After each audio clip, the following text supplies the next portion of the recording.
Hello everybody, this is Dr. Joe Borio with this week's Health Kick.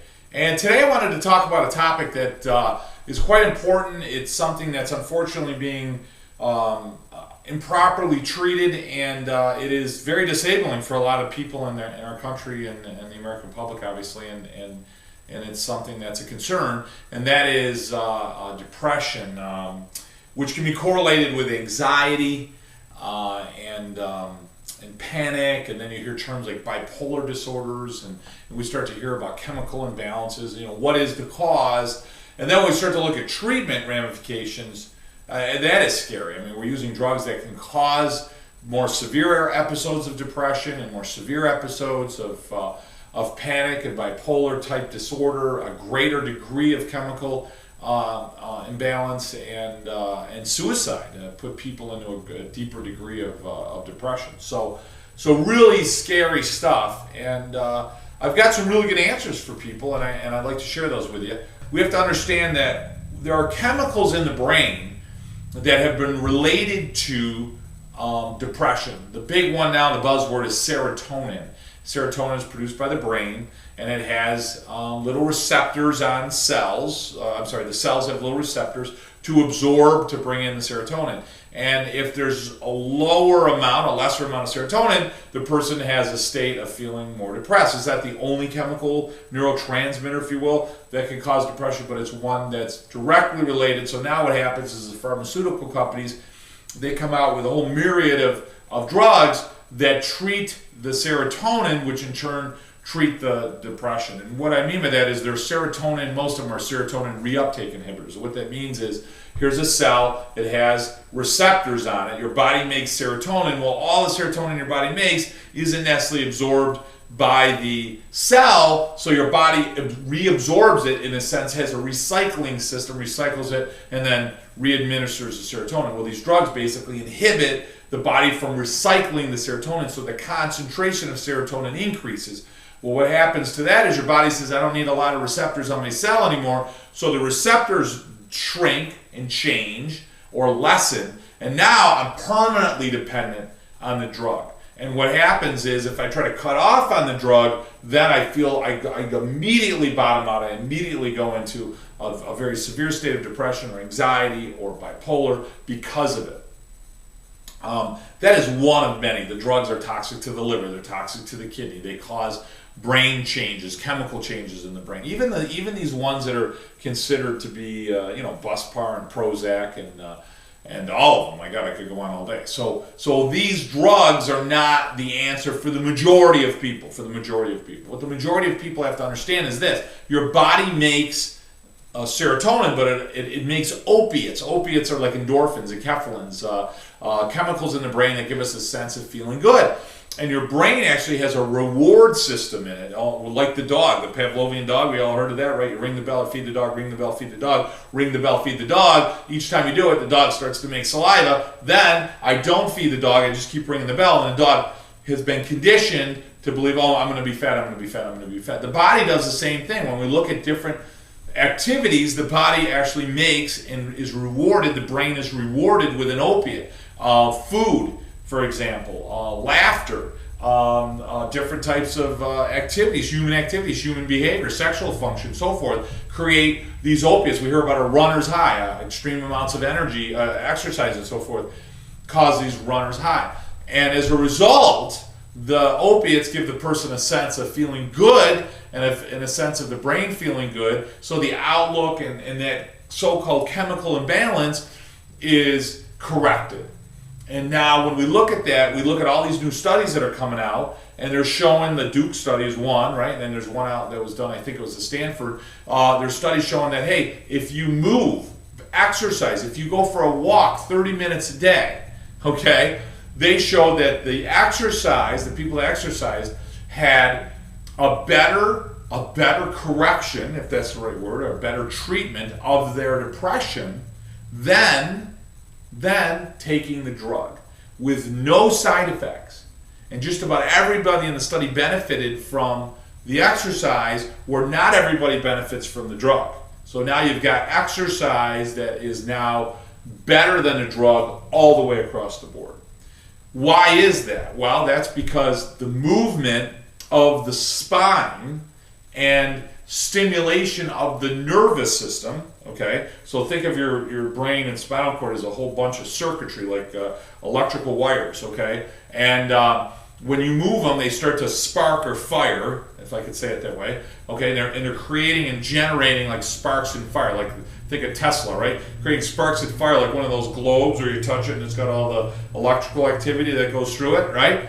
High voltage tubes. And as a result, that electrical activity energizes the brain, causes the brain to improve its electrochemical function, and therefore release more opiates. It turns on the brain, it turns on synapses of the brain, because the brain works electrically and chemically. The brain actually makes more of the chemicals, makes a better balance of the chemicals, and as a result, guess what? The person has a greater state of well-being, which corrects the depression, which helps with the anxiety, which helps balance the people with bipolar disorder, which have a drop in certain chemicals, which makes them feel depressed, and then their body recycles, if you will, and then they go into a manic state. Where we all do this a little bit, but the fluctuation should be mild, not massive changes, which is what bipolar causes. So when you look at this, you can look at simple exercise is vital. So 30 minutes a day can greatly improve one's state, one's sense of feeling. Secondly, if you're not somebody that's so-called clinically depressed, by exercising and so forth, your outlook, your energy is going to be improved as well, so your mood would be enhanced. A second would be the essential nutrition. Now listen, your body's making chemicals to make the brain happy. And we look at our American diet, my God, you've heard me complain about it for years, white flour, white bread, processed sugars. We look at no nutrients. We're eating dead food. We're not eating foods that are living. And as a result, putting dead food and highly processed foods and all these chemicals in our body. And now you're reading all these studies coming out on artificial colorings and so forth. And none of it's good for you. Your body wasn't designed to eat plastic. So you start honking on, plastic, and unfortunately that's some of the food that we're eating. It's insanity. So not only is the plastic or that artificial food going to make you sick, but the other problem with that is the lack of nutrients. So now you become deficient in certain nutrients. What nutrients? Micronutrients, like minerals, things like selenium and copper and little micronutrients, nutrients that are really slight, very small. You need a very small amount, but extremely important for proper neurologic function and brain function.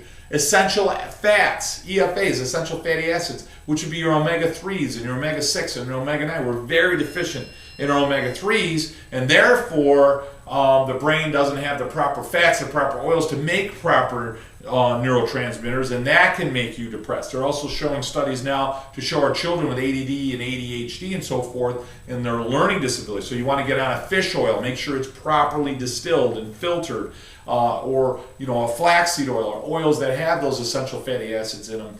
Really important for the body. So we talk about exercise, we talk about nutrients. We want to take a multivitamin with antioxidants and minerals. Really important. Get a good one that's food-based. Now you take that and you take a good oil, and then you do some exercise. What we talk about, and myself being a chiropractic doctor, we know that adjustments create that firing, that turning on of the neurology, and we also know that movement of the upper cervical, through a study by Jay Holder, showed that there was a direct response between the adjustment and the release of endorphins in the brain, opiates in the brain, and therefore you see a lot of studies now showing that by people getting adjusted by their chiropractor, they're having a treatment, if you will, or a better response in depression. How does that work? It's through a direct response of adjusting the nervous system and removing interference, removing the loss of flow, taking a rheostat, a dimmer switch, and turning it on. And boy, you get all that energy, all that electrical energy, all that information that your brain and body are trying to communicate to each other. That helps. Now, the other one is important, is proper positive thinking. Now, that word has been so overused, or those words, that, think happy. That's really not what it means, yet that's exactly what it means. And what I mean by that is, it's very difficult for someone to say, hey guys, think more positively. It's not really constructive when you say that. So what does positive thinking mean? What positive thinking means is take a few things, what I would tell you, take 3 things that you're grateful for. I'm grateful for my kids. I'm grateful for my health. I'm grateful for my home. I'm grateful for my family. I'm grateful for a job that I love. I'm grateful to have people in my life that are really important to me, that support me. I'm grateful for... my God, anything, to be safe, for the village and town that we live in. I mean, my gosh, there's so many things to be grateful for. You know, you can go on all day. Just pick 3 things that are really close to you. Read those over. Read those over. My God, there was just some tornadoes that were just devastating in the Midwest. You look at these major hurricanes. You look at these major tidal waves that have just wiped out different shorelines of countries. You look at the just absolute massive death and devastation and realize, wow, how fortunate are we? It puts it in perspective. Myself as a doctor, I see people that come down with different types of cancers and pneumonias and different types of traumas and heart diseases and things that they don't take care of, and they die and they become very diseased and disabled. And you know, you look at that and you realize how grateful you are that for your children's health and your health and so forth. So not to go on about that, but pick on 3 things. Pick up 3 things that you're grateful for. Pick up some photographs of goals or places that you want to be, things that make you happy. Maybe it's not even a trip. Maybe it was a trip that you took that was really enjoyable for you. Maybe it was a book that you read. Maybe it was just a photograph of a landscape or a mountain or something that really makes you feel connected to, if you will, the universe or nature or God or whatever your internal drive is. Connect yourself to that. Carry it with you. You can do it all on phones now and so forth. And then just look at that every day. See, when I make you laugh, if I say something funny, which I can't think of anything funny right now, but if I said something really funny, right? What did one casket say to the other? Is that you coughing? Okay, I love that little joke. Learned it from a kid. Yes, it's an elementary joke, but it's funny. That if I say things that are funny, watching things that are funny, taking a deep breath. Don't take yourself so seriously. Don't take life so seriously. Enjoy it. Laugh. Enjoy. That joy that you can get from simple things, that changes your chemistry. So if you start laughing, your brain chemistry changes. Yeah, serotonin, but different neurotransmitters are made to make your brain happier. So we've got exercise, vitally important, 15 to 30 minutes a day. We've got essential fats that are extremely important. We've got chiropractic adjustments. Everyone should be seeing a chiropractor. It's not do you see a chiropractor, it's who's your chiropractor. Make sure you're going to a really health-oriented, vitalistic chiropractor. You want to be doing that, and you want to be thinking those positive images, sleeping properly, drinking enough water. All the things that I say to you at the end of these health kicks, right, are so vitally important, and they help to treat, eliminate, prevent any type of depressive episodes. They need to be done consistently. We get so hung up on intensity, we forgot how important consistency is. So what does that mean? That means, we want to go to the gym and work out really hard, but listen, one gym or 1 week in the gym hard isn't going to make that big of a change in your life. Going in there less intense, but doing consistently for a year, man, that's going to make some massive changes in your health. That's the stuff I'm talking about. Guys, we're out of time. I love the input I get from all over the country. I would love for those people that are close that find our health kicks informative and inspirational. I'd love to have you part of our practice. We'd certainly love to have you call the office for you and your children and your grandkids and your uncles and aunts and cousins and all those wonderful people in your life. Have them come into the office and really become part of our family, become a member of our practice. We would love to serve you and your family with healthy care, wellness care. We got all this disease care out there. Come on in our office, share some time with us under our roof, and really enjoy some wellness care. Guys, this has been Dr. Joe Borio with this week's Health Kick. Remember to eat well, exercise, drink a lot of water, right? Good, proper nutrition, good night's sleep. And remember, you, your mother, your father, your uncle, your aunt, your cousin, everyone you know, you got to go to a chiropractor and keep that nervous system healthy, keep that spine healthy. Have a great week. Enjoy time with your family and friends. I'll talk to you guys next week.